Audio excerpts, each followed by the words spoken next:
Assalamualaikum warahmatullahi wabarakatuh. Kembali kita berjumpa pada kesempatan ini.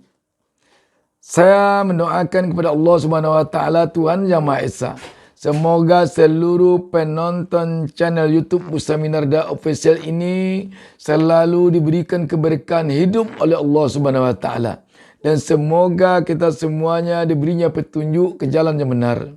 Sahabat BN, fenomena yang ada di dalam koalisi perubahan, yang di dalamnya ada Partai Nasdem yang telah mendeklarasikan Anies Baswedan sebagai bakal calon presiden RI untuk 2024-2029.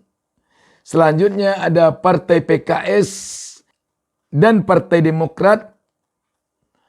Sekarang ini masih terlihat berpendar negosiasi di antaranya, khusus untuk Partai Demokrat dan Partai PKS, tampaknya masih saja berlangsung di antara keduanya komunikasi yang intens, yang tentu saja membicarakan banyak hal, terutama tentang bagaimana upaya yang bisa dilakukan nanti oleh ketiga partai ini agar bisa memenangkan Pilpres 2024. Dan seperti yang dikemukakan oleh Partai Demokrat, bahwa tidak hanya cukup saja pembicaraan sampai pada upaya pemenangan Pilpres, tetapi yang tidak kalah pentingnya juga adalah bagaimana upaya yang harus dilakukan untuk memenangkan pileg,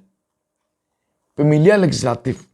Sebab keterwakilan partai di DPR sangat menentukan kesuksesan dari pemerintahan ke depan.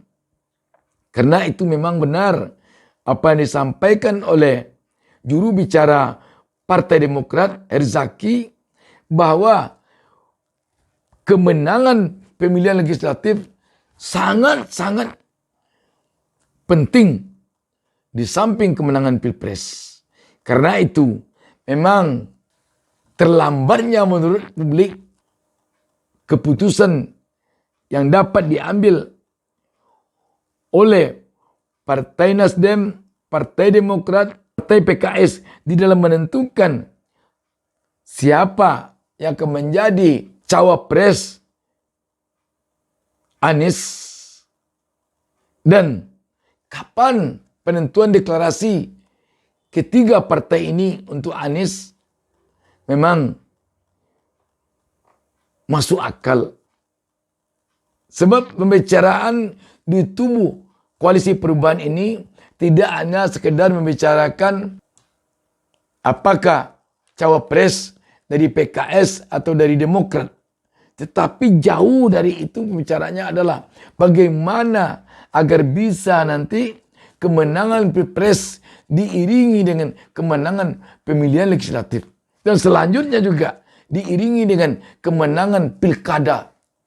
Koalisi perubahan ini telah berpikir untuk tidak merayu-rayu, menggait-gait partai oposisi nanti ketika koalisi perubahan telah berhasil memenangkan Pilpres.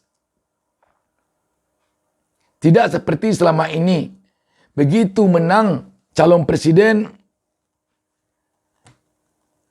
pihak penguasa berupaya untuk merayu, untuk menggait partai oposisi supaya bisa masuk menjadi partai penguasa atau ke koalisi partai penguasa, sehingga partai oposisi menjadi tidak berdaya sebagai penyeimbang.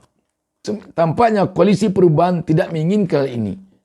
Jadi juga rakyat sekarang ini tampaknya mengharapkan kalau nanti koalisi perubahan berhasil memenangkan Pilpres, memenangkan pileg dan pilkada pada pesta demokrasi 2024 nanti, ya cukup itu. Sehingga ada keseimbangan antara pihak oposisi dengan pihak penguasa. kalau sudah ada keseimbangan antara pihak oposisi dengan pihak penguasa, pengambilan keputusan bisa lebih tersaring. Jadi, rakyat sekarang menginginkan partai yang mendukung Anies Baswedan semenjak Pilpres ini sampai akhir masa jabatan Anies Baswedan nanti sebagai presiden kalau dia terpilih. Harus itu juga partainya. Tidak perlu ditambah dengan partai-partai lain yang sebelumnya tidak mendukung. Itu nampaknya keinginan rakyat. Dan kita tentu berharap semoga negosiasi, komunikasi yang intens antara tiga partai ini di dalam menentukan siapa cawapres Anies dan di dalam menentukan strategi untuk pemenangan Pilpres dan pemenangan Pileg serta Pilkada nanti bisa secepatnya terwujud. Dan kalau ada partai yang mau bergabung kepada koalisi perubahan, harusnya dari awal-awal, bukan setelah nanti selesai pesta demokrasi. Demikian juga, andai kata nanti Anies kalah, tiga partai ini atau partai yang berada di dalam koalisi perubahan harus punya komitmen untuk berada di oposisi sampai pada akhir masa jabatan presiden periode 2024-2029. Jangan senang juga tergoda oleh kursi menteri, tergoda oleh kursi komisaris. Terlalu kecil nilainya. Kalau itu yang terjadi pada partai. Karena rakyat memilihnya dulu adalah untuk berada di posisi ini. Tetapi setelah berada di posisi ini akhirnya nyebrang ke posisi ini. Apakah itu tidak mengecewakan rakyat namanya? Jelas itu mengecewakan rakyat. Dan rakyat sekarang ini tentu telah dapat melihat mana-mana partai yang punya komitmen dari awal 2019 dulu sampai sekarang ini yang tidak mau berpindah dari partai oposisi ke partai penguasa. Kita tentu berharap rakyat menilai sekarang ini mana-mana partai yang punya komitmen, yang tidak hanya mementingkan kekuasaan, yang tidak hanya mementingkan kursi. Kita sekarang ini bukan kekurangan orang cerdas, bukan kekurangan orang berpendidikan tinggi, bukan kekurangan politisi yang hebat. Kita sekarang ini adalah kekurangan moral. Karena itu, politik yang ada di Indonesia tentu diharapkan politik yang mengedepankan moral, bukan yang mengedepankan kekuasaan. Politik yang mengedepankan moral adalah politik yang punya komitmen tinggi terhadap apa yang telah diputuskannya sejak awal. Politik yang mengedepankan moral bukanlah politik yang bernuansa oportunis,